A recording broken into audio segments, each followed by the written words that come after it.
ako ng aming lunch guys na nilagang beef. Beef ribs yung aking binili na parts. Sinusutay ko lang siya muna. Gamit itong aking pressure cooker. Ribs part yung aking binili guys kasi mas masarap yung kanyang soup kapag may buto-buto yung gagawing nilaga. Lagyan ko na siya ng water. Pan lang natin. Then hihintayin ko siyang mag 10 whistles para lumambot siya ng mabuti. Gagamitin kong gulay ay itong pechay bagyo. And then itong bagyo beans na string beans. Yan, ganyan. And nilagyan ko na ito ng potato guys. Dahil mahirap din namang lumambot yung potato kaya dinagdag ko na dyan siya. So ganyan lang kalalaki yung hati ng bagyo beans. String beans. Ayan. Masarap siya ito guys. Dapat pala may ano siya no, mais.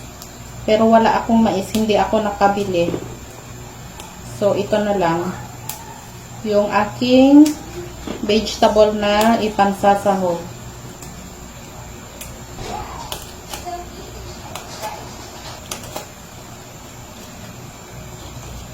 So ito yung vegetable na ipansasahog ko sa aking beef nilaga.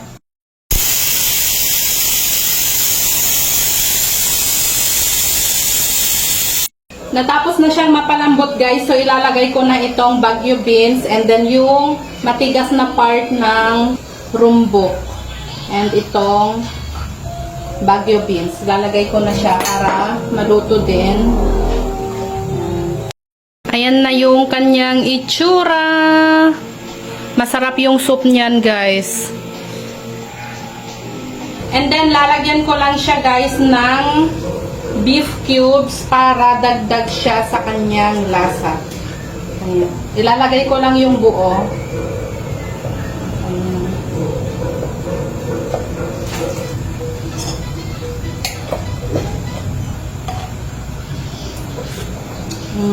Lagyan ko lang siya ng konting salt.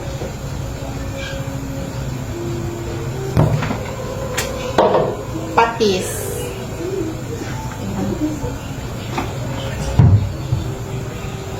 Hintayin ko lang maluto yung kanyang mga vegetable. Perfect.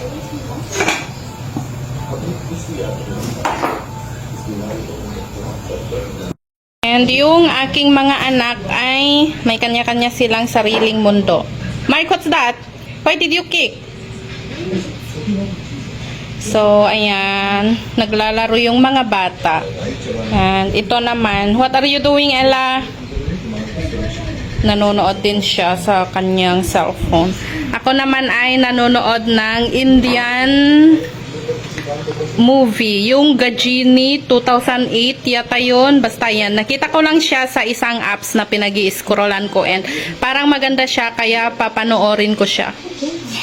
Ayan.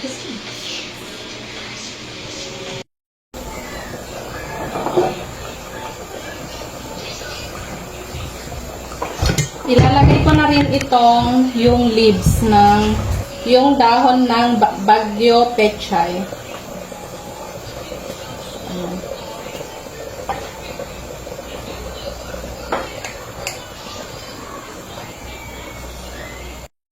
Ayan na yung kanyang itsura. Naluto na yan guys and i-off ko na yung gasol. Kakain na.